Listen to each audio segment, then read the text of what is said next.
Chapter 15. Sierra floated through the next day on a sort of cloud nine.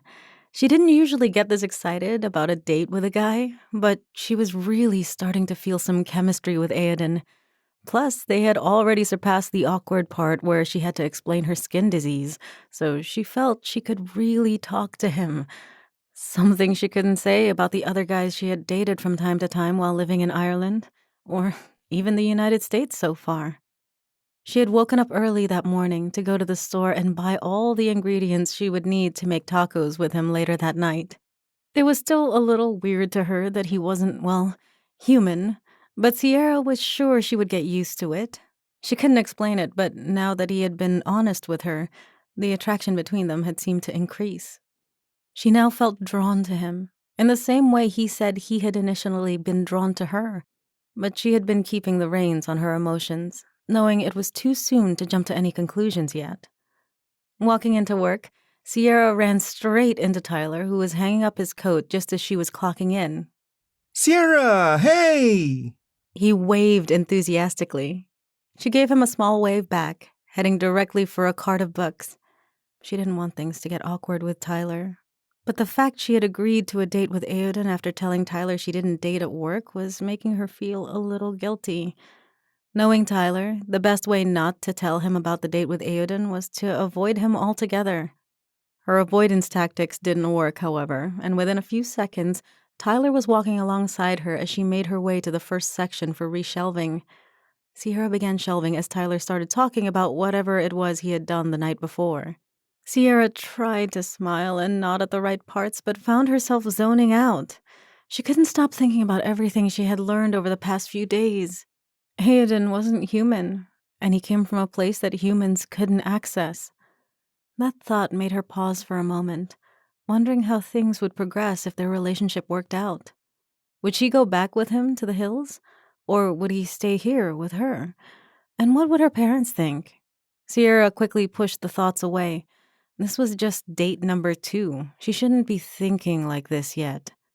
She had been so deep in her thoughts. She missed a part of the conversation during which she was supposed to respond, leading Tyler to resort to waving his hand in front of her face. Hello, Earth to Sierra. Where did you go?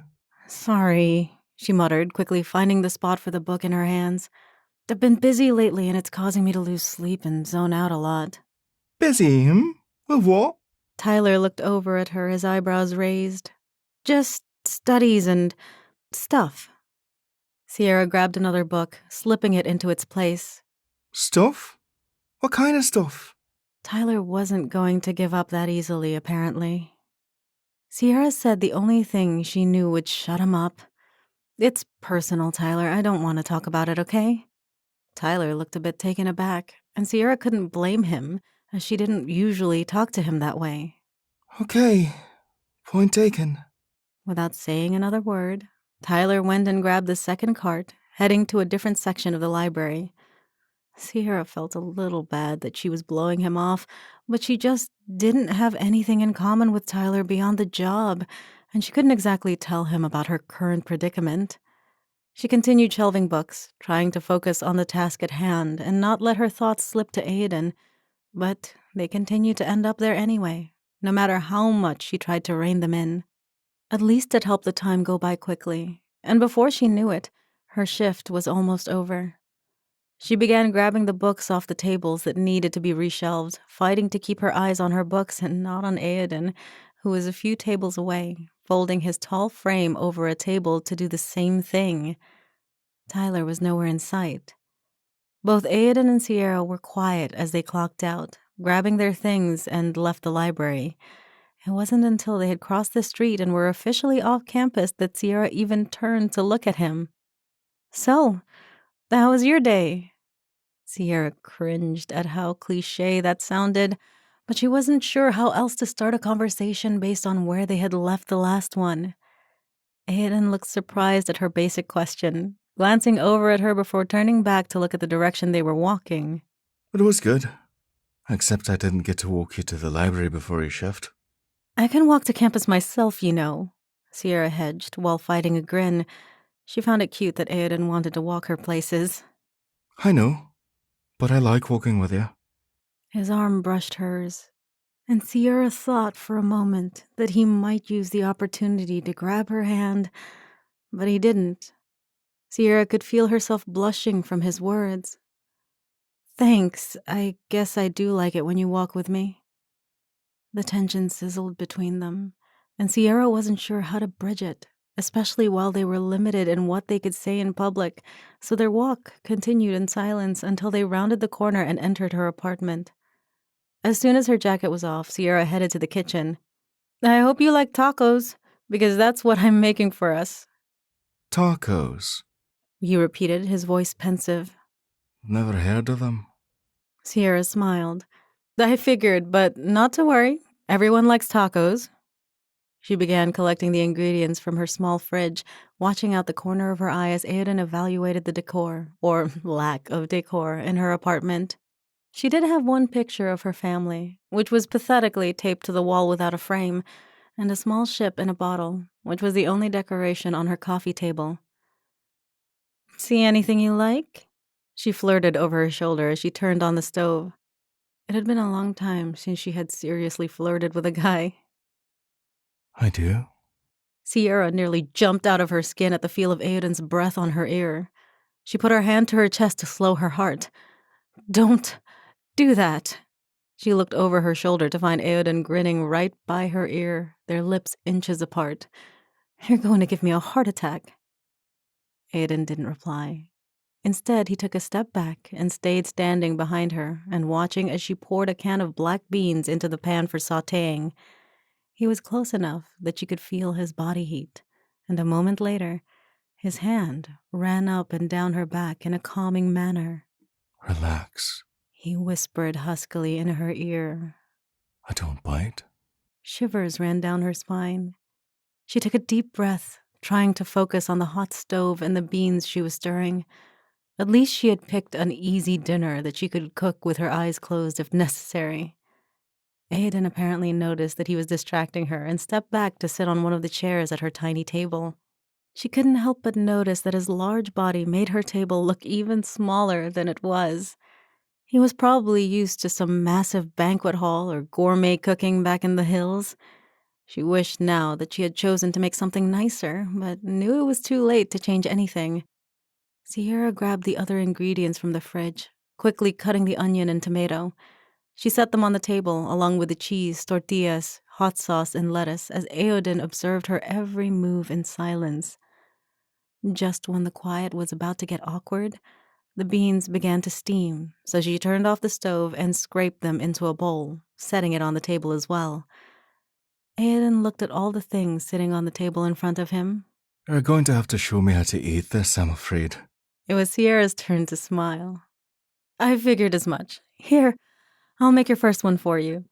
She quickly grabbed the tortilla, filling it with a little of everything, and handed it to him. He looked at the folded taco in his hand, holding it like it might bite him, before looking back at her. So, I just eat it with my hands?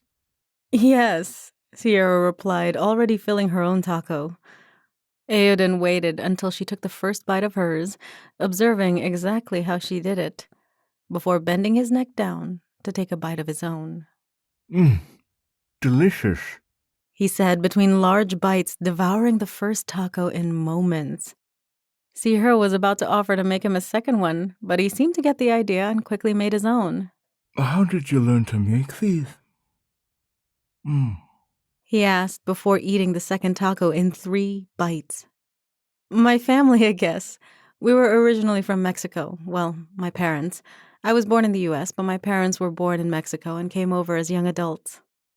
Aiden's mouth was full of food, and as Sierra finished off the last morsels of her first taco, he was already making his third, heaping on more than Sierra would have dared. Aiden noticed her eyes on the nearly overflowing taco in his hand and quickly explained. I don't normally like human food, but this is delicious. Sierra began making her second taco, pausing at his words.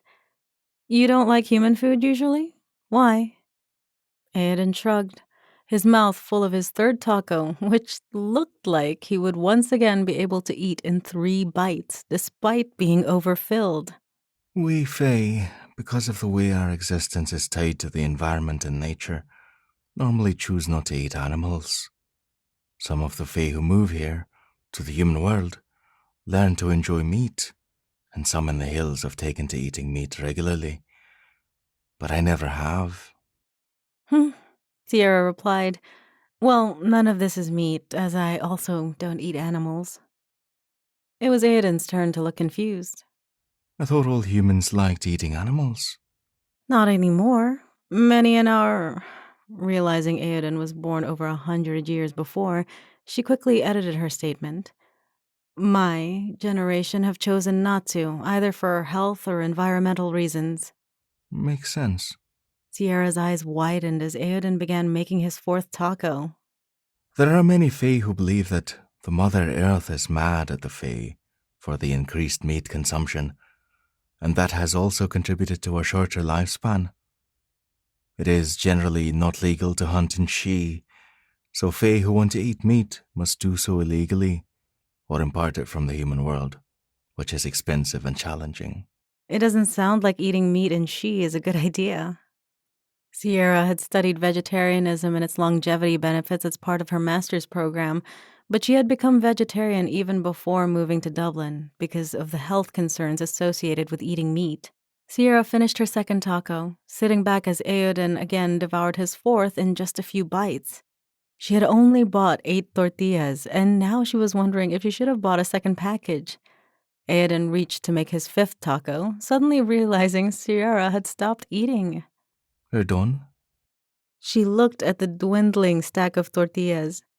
I think I'll eat one more, but I want to make sure you have enough. I only bought 8 tortillas. Aoden looked at the tortilla half filled in his hand. Do you want this one? So we each have 4? Sierra held up her hand. No, you eat that one. I just didn't know if you would want one more. No, you eat the last one. I don't need any more. They finished the last of the tacos quickly, and Sierra began to clean. As she picked up all the dishes and moved to carry them to the sink, they suddenly disappeared from her hands. What the? She looked at the table, aghast to find it was also empty. She spun to the sink to find Aoden leaning against it, a smug smirk occupying his face. What did you do? I shifted the dishes. Sierra felt her mouth drop open. To where? Where I'm staying. The servants can do them, and then they'll shift back when they're done. Sierra was aghast. Aoden, you can't just be having other people do my dishes for me. Before she could say anything else, his lips were on hers, and he was pressing her up against the wall. Unlike before, when his kiss had been entirely unwelcome outside of the pizza restaurant, Sierra felt her body come alive as their lips touched. Her arms came up to settle on his shoulders of their own accord as his hand came to rest on her waist, and their lips moved in a comforting rhythm. Aoden braced his other hand against the wall behind her, keeping his weight off Sierra as he pressed his body to hers. After a few seconds, Aoden broke the kiss, resting his forehead against hers. They were both breathing heavily. Before Sierra could say anything, his lips were on hers once again. She wasn't sure how long they kissed, but at some point, he pulled her to the couch, settling her on his lap. Sierra slipped her hands beneath his shirt, resting them against his firm abdomen. She could feel him toying with the edge of her sweater, and somehow she knew he was waiting for her permission to remove it. Sierra was torn. On the one hand, she was really enjoying this makeout session, as was her body, which was on fire at the idea of a sexual encounter after so long of having gone without. But on the other hand, she wasn't sure if she was ready to show him everything. While her condition affected most of her body, it was at its worst on her back and stomach, and she was severely self-conscious about it. After all, this was basically only their second date. Just as she was forcing herself to come to a decision, a clatter reached her ears, and Sierra broke the kiss to see what had happened. Her eyes connected with a stack of dishes on the counter, all clean and dry. Dishes are done. Aiden whispered against her neck as he began to apply a soft line of kisses down her neck to the edge of her sweater. Sierra didn't get to finish that question as her phone began buzzing on the counter. With a sigh, she detached herself from Aiden's embrace and went to see who it was. Considering she had no real friends in Dublin, it was either her family or someone from work. Sierra groaned as she saw Mama on the screen. Aiden's arms wrapped around her waist from behind as he rested his chin on her shoulder, lightly nuzzling the crook of her neck. Do you need to answer that? He whispered in her ear in a way that shot a shiver down Sierra's spine. Sierra knew that she should answer the call, but she also really wanted to see where this was going. Sensing her indecision, Aiden took a step back. I should go anyway. I don't know that I can keep acting like a gentleman if I stay here much longer. Sierra's insides warmed at his words. But I'll see you tomorrow. Sierra bit her lip. Sure, I'm off work tomorrow. Me too. He smiled as he played with a loose curl which had fallen from behind Sierra's ear to hang in her face. Shall I come over? Sierra's phone stopped buzzing but started again soon after. Her mom wasn't going to let this go. Why don't we go to your place? I'd like to see it, she suggested. Aiden nodded. We can do that. I'll come to collect you at 10. Sounds good. Aiden leaned in, placing a single, chaste kiss on Sierra's lips. Tomorrow. Before she could say anything else, he disappeared, leaving Sierra looking at her phone, which was still buzzing. Running her hand through her hair and letting out a breath to calm her heart, Sierra pressed the green button and put the phone to her ear. Hola, Mama.